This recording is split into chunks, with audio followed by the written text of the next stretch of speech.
La tentación y la caída capítulo 3. Este capítulo está basado en Génesis 3. Como no pudo continuar con su rebelión en el cielo, Satanás halló un nuevo campo de acción para su enemistad contra Dios, al tramar la ruina de la raza humana. Vio en la felicidad y en la paz que la santa pareja gozaba en el Edén el deleite que él había perdido para siempre. Impulsado por la envidia, decidió inducirlos a desobedecer y atraer sobre ellos la culpa y el castigo del pecado. Trataría de cambiar su amor en desconfianza, y sus cantos de alabanza en oprobio para su Creador. De esta manera no solo arrojaría a estos seres inocentes en la desgracia en que él mismo se encontraba, sino que también ocasionaría deshonra para Dios y tristeza en los cielos. Nuestros primeros padres fueron advertidos del peligro que los amenazaba. Mensajeros celestiales acudieron a presentarles la historia de la caída de Satanás y sus maquinaciones para destruirlos, para lo cual les explicaron ampliamente la naturaleza del gobierno divino que el príncipe del mal trataba de derrocar. Fue la desobediencia a los justos mandamientos de Dios lo que ocasionó la caída de Satanás y sus huestes. Cuán importante era, entonces, que Adán y Eva obedecieran aquella ley, único medio por el cual es posible mantener el orden y la equidad. La ley de Dios es tan santa como Él mismo. Es la revelación de su voluntad, el reflejo de su carácter y la expresión de su amor y sabiduría. La armonía de la creación depende del perfecto acuerdo de todos los seres y las cosas, animadas e inanimadas, con la ley del Creador. Dios no solo ha establecido leyes para el gobierno de los seres vivientes, sino también para todas las operaciones de la naturaleza. Todo obedece a leyes fijas, que no pueden eludirse. Pero mientras que en la naturaleza todo está gobernado por leyes naturales, solamente el hombre, entre todos los moradores de la tierra, está sujeto a la ley moral. Al hombre, obra maestra de la creación, Dios le dio la facultad de comprender sus requerimientos, para que reconociera la justicia y la benevolencia de su ley y su sagrado derecho sobre él. Y del hombre se exige una respuesta obediente. Como los ángeles, los moradores del Edén habían de ser probados. Únicamente podían conservar su feliz estado si eran fieles a la ley del Creador. Podían obedecer y vivir, o desobedecer y perecer. Dios los había colmado de ricas bendiciones, pero si ellos menospreciaban su voluntad, aquel que no perdonó a los ángeles que pecaron no los perdonaría a ellos tampoco, la transgresión los privaría de todos sus dones, y les acarrearía desgracia y ruina. Los ángeles amonestaron a Adán y a Eva a que estuvieran en guardia contra las argucias de Satanás, porque sus esfuerzos por tenderles una celada serían infatigables. Mientras fueran obedientes a Dios, el maligno no podría perjudicarles, pues, si fuera necesario, todos los ángeles del cielo serían enviados en su ayuda. Si ellos rechazaban firmemente sus primeras insinuaciones, estarían tan seguros como los mismos mensajeros celestiales. Pero si cedían a la tentación, su naturaleza se depravaría, y no tendrían en sí mismos poder ni disposición para resistir a Satanás. El árbol de la sabiduría había sido puesto como una prueba de su obediencia y de su amor a Dios. El Señor había decidido imponerles una sola prohibición tocante al uso de lo que había en el huerto. Si menospreciaban su voluntad en este punto especial, serían culpables de transgresión. Satanás no los seguiría continuamente con sus tentaciones, solamente podría acercarse a ellos junto al árbol prohibido. Si ellos trataban de investigar la naturaleza de este árbol, quedarían expuestos a sus engaños. Se les aconsejó que prestaran atención cuidadosa a la amonestación que Dios les había enviado, y que se conformaran con las instrucciones que él había tenido a bien darles.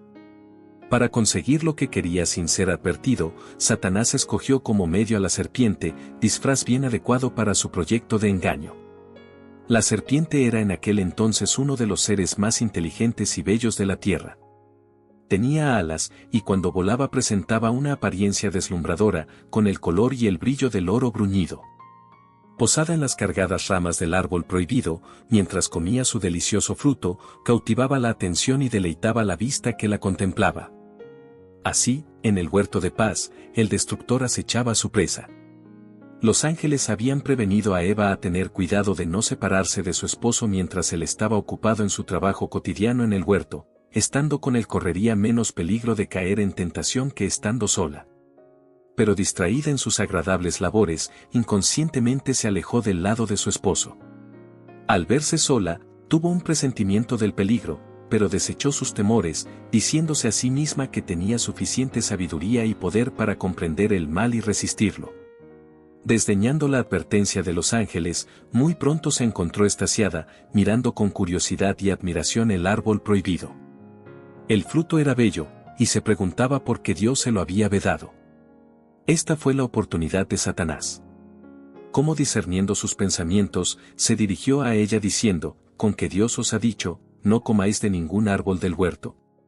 Véase Génesis 3. Eva quedó sorprendida y espantada al oír el eco de sus pensamientos.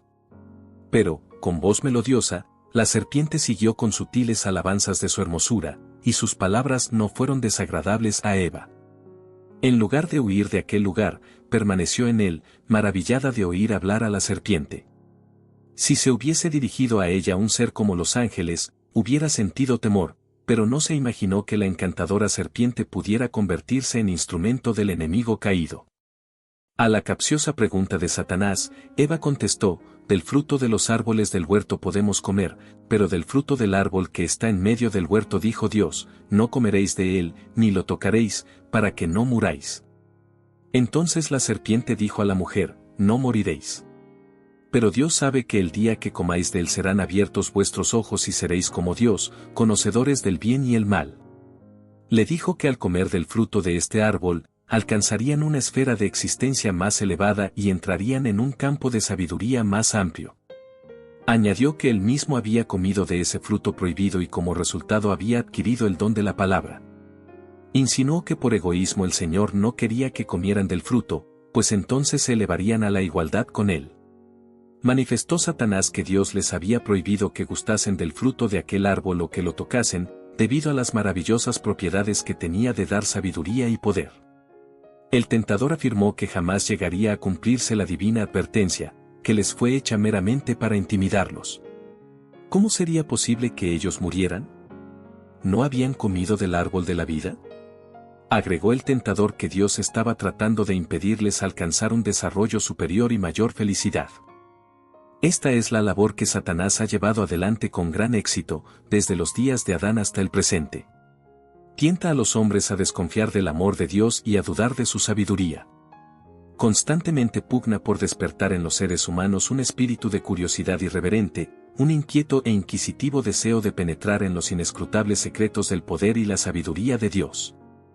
En sus esfuerzos por escudriñar aquello que Dios tuvo a bien ocultarnos, muchos pasan por alto las verdades eternas que nos ha revelado y que son esenciales para nuestra salvación. Satanás induce a los hombres a la desobediencia llevándoles a creer que entran en un admirable campo de conocimiento. Pero todo esto es un engaño. Engreídos por sus ideas de progreso, pisotean los requerimientos de Dios, caminando por la ruta que los lleva a la degradación y a la muerte. Satanás hizo creer a la santa pareja que ellos se beneficiarían si violaban la ley de Dios. ¿No oímos hoy día razonamientos semejantes? Muchos hablan de la estrechez de los que obedecen los mandamientos de Dios, mientras pretenden tener ideas más amplias y gozar de mayor libertad. ¿Qué es esto sino el eco de la voz del Edén, el día que comáis de él, es decir, el día que violareis el divino mandamiento, seréis como Dios? Satanás aseveró haber recibido grandes beneficios por haber comido del fruto prohibido, pero nunca dejó ver que por la transgresión había sido desechado del cielo. Aunque había comprobado que el pecado acarrea una pérdida infinita, ocultó su propia desgracia para atraer a otros a la misma situación.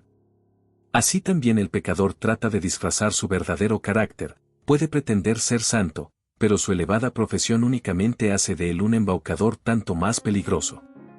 Está del lado de Satanás y al hollar la ley de Dios e inducir a otros a hacer lo mismo, los lleva hacia la ruina eterna.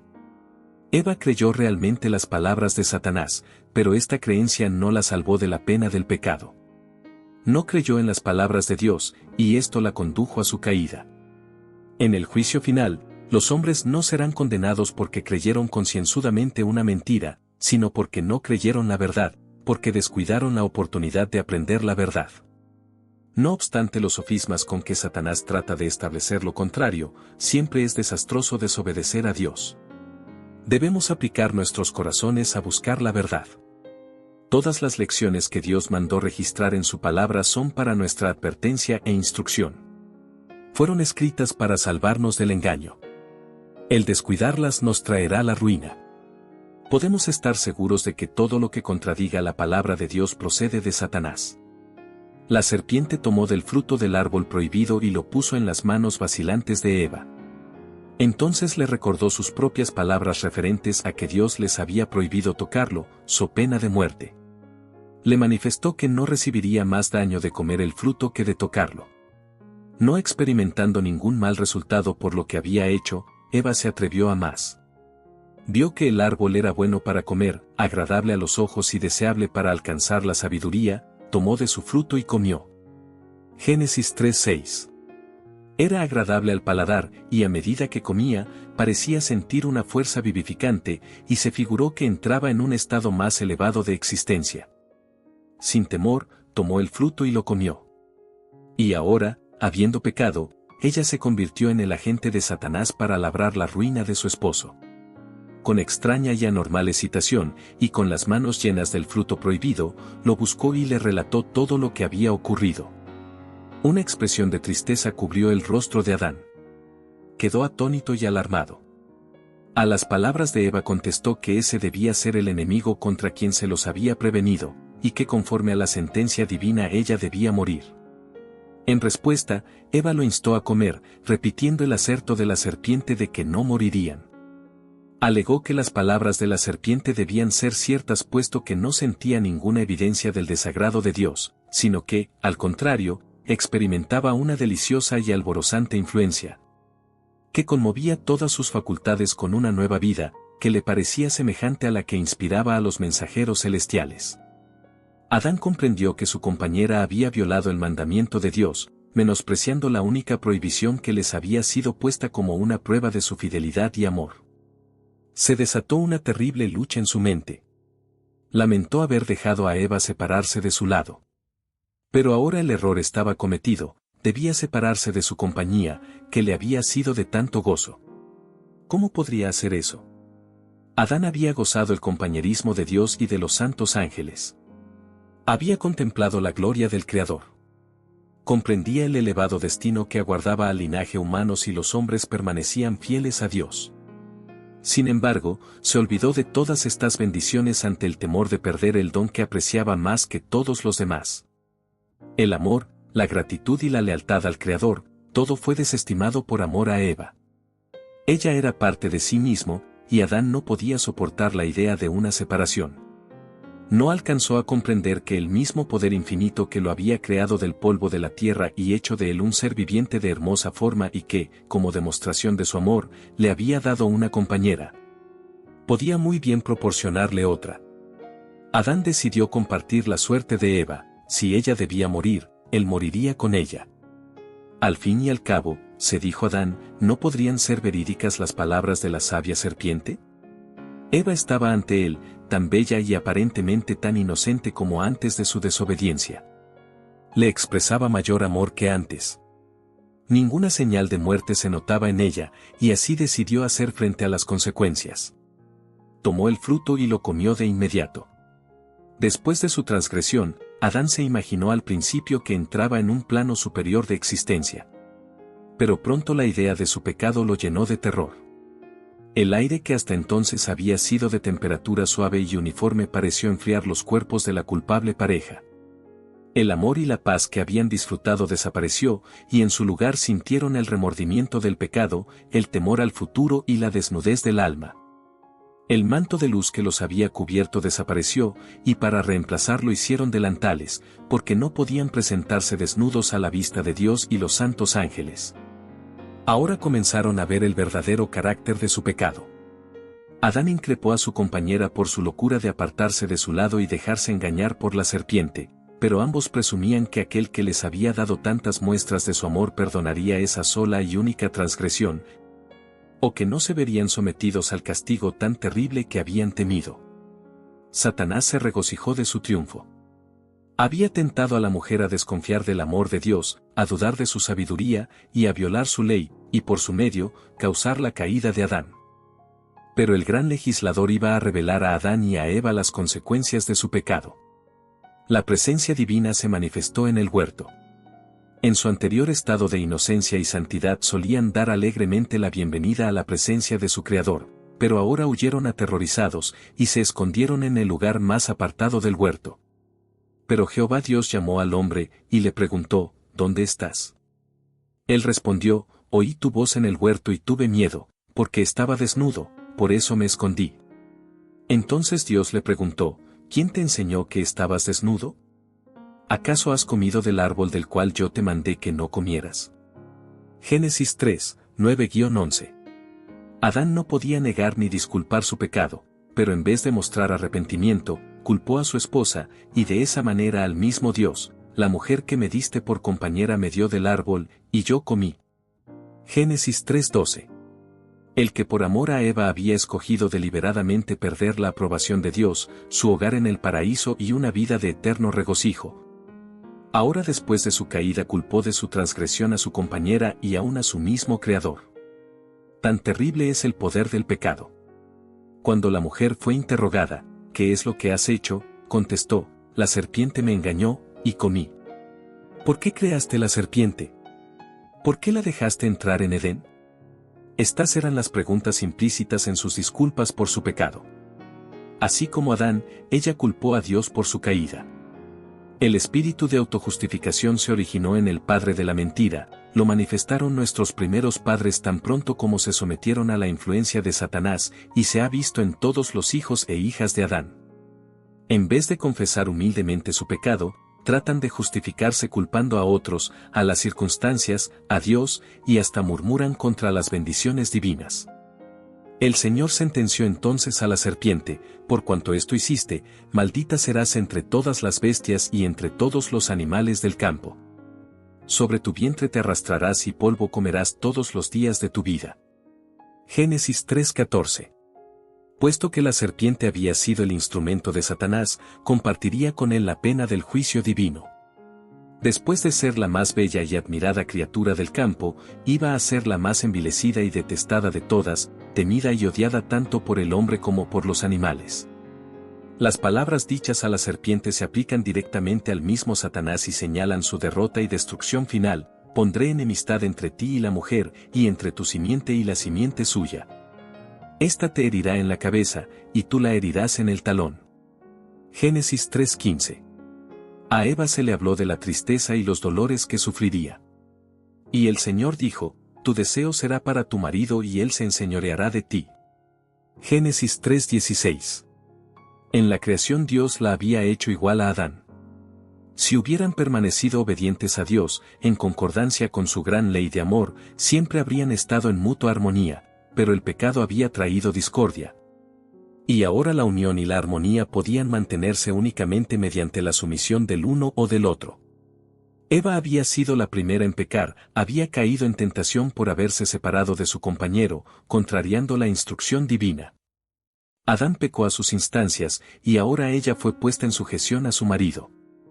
Si los principios prescritos por la ley de Dios hubieran sido apreciados por la humanidad caída, esta sentencia, aunque era consecuencia del pecado, hubiera resultado en bendición para ellos.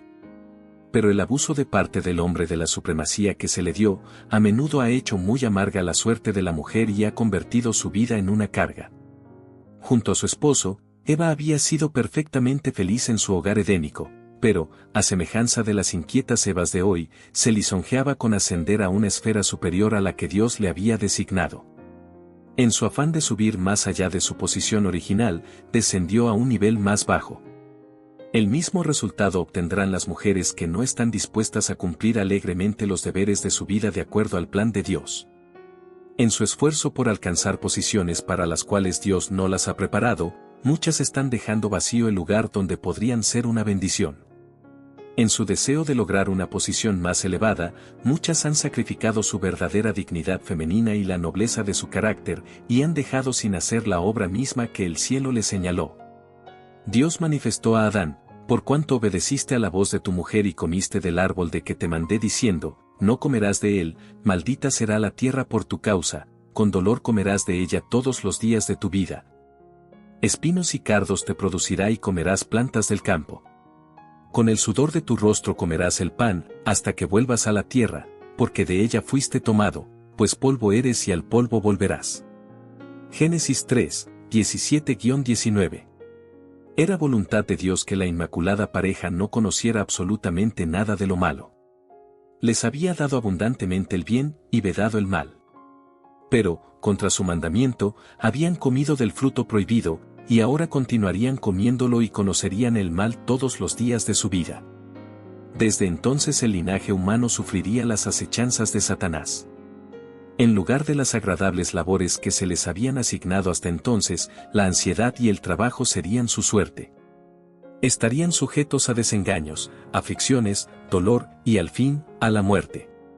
Bajo la maldición del pecado, toda la naturaleza daría al ser humano testimonio del carácter y las consecuencias de la rebelión contra Dios.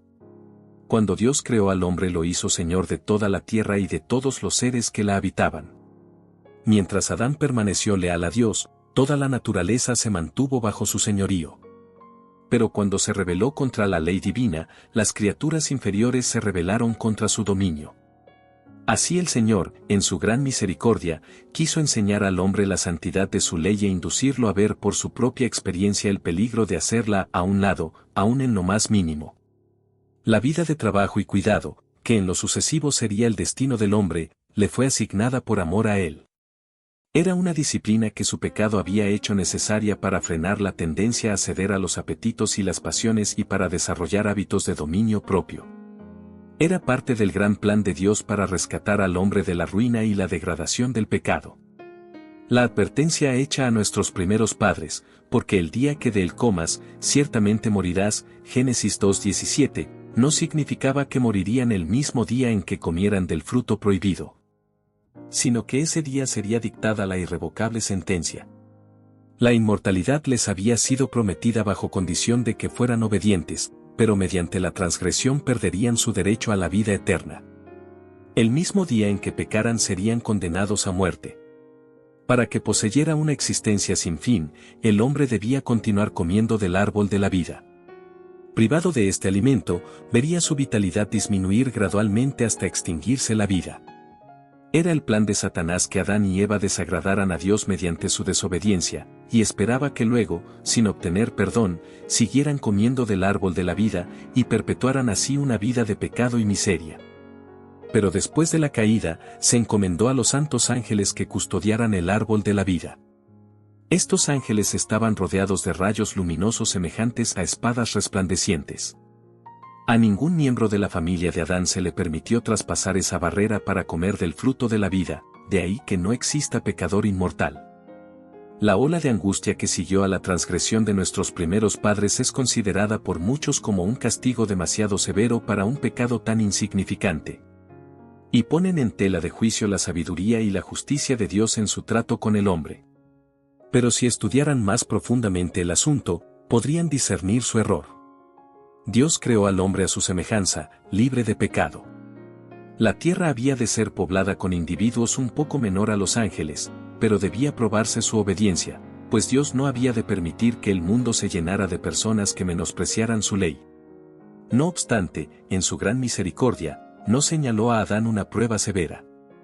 La misma levedad de la prohibición hizo al pecado sumamente grave.